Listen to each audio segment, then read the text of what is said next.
Hey guys, so I did an unboxing video for you guys and then an introduction to all these plants, but the video was too long and it wouldn't upload, so I'm going to do it in two parts. This was a orchid haul off eBay. It was a clearance sale, a tray of about 17 orchids that were going for really cheap. Some of them would sell, one of them would sell for the same amount that I got all 17 for. They're not in great condition because of this, but I just wanted to show them to you so you could see what I got. Some of them are species, some of them are seedlings, some of them are fully grown, flowering, blooming size orchids. So yeah, and some of them might not make it. I've already lost one because unfortunately it came as one pseudobulb and the pseudobulb was already squishy and rotten. So I think we'll do the first half and then we'll do the second half. So let's start with these guys down here. This is about half the amount that I got. So excuse some of the names because I am trying to learn the names, but we'll start with this one, and this one is quite an easy name. This is the Lycaste Auburn Ditchling. Now, as you can see, it's got some black spots. I don't know if it's rotting, but it doesn't seem to be, it doesn't seem to be two-phased. It is rootless. And Lycastes are supposed to have their winter rest, which is now, but it has no roots. So it is in just, you see, it's just sitting in some sphagnum moss just to create some humidity for it. To try and encourage it to grow some roots. Let me just try and convince it to maybe stand up a little bit. Okay, well that's fine. So that is the first one. Then next, I can barely pick this one up because it's so floppy. This is one of the ones that I'm not convinced is going to make it. As you can see, all the pseudobulbs detached from each other. But two of them do have roots, so we might get lucky. This has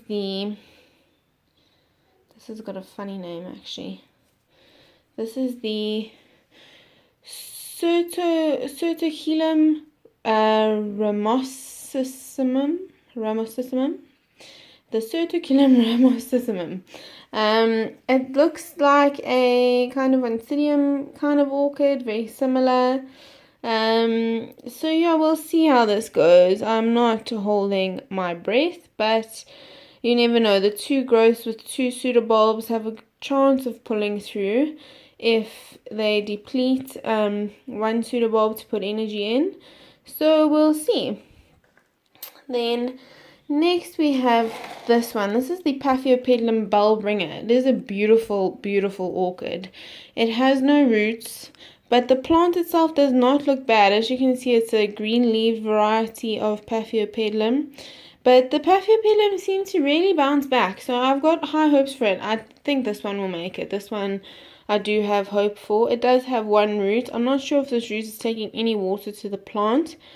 But again, these orchids are sitting in these cups with sphagnum moss to create some humidity to try and encourage some growth.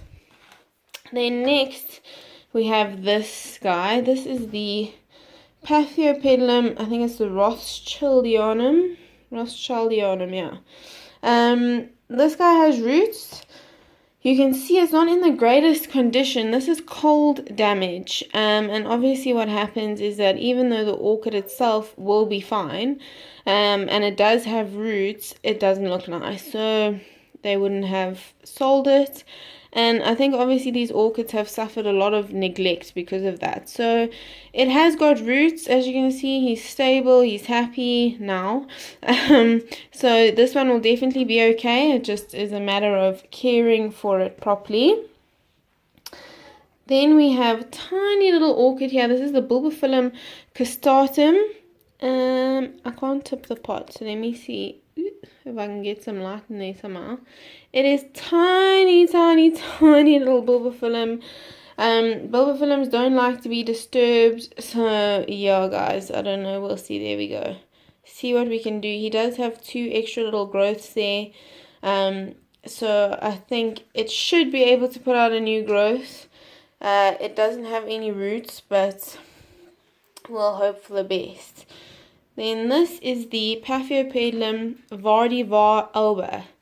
So the variety albas are obviously a white variety. It's a green and white Paphiopedilum.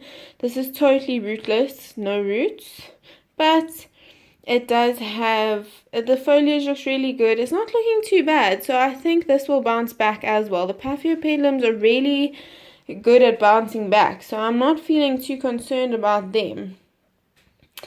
Then next up here we have, now this is an orchid I've actually never heard of. This is the Huletia brocklehurstiana, and also looks pretty like oncidium-ish.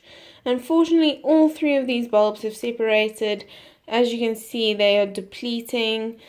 I don't know, they might have enough energy to put out a new growth. This is another one that I'm not sure is going to make it, but I will give it a chance. Then this is the Wilsonara opalescent on the edge. Also kind of a oncidium-ish looking orchid.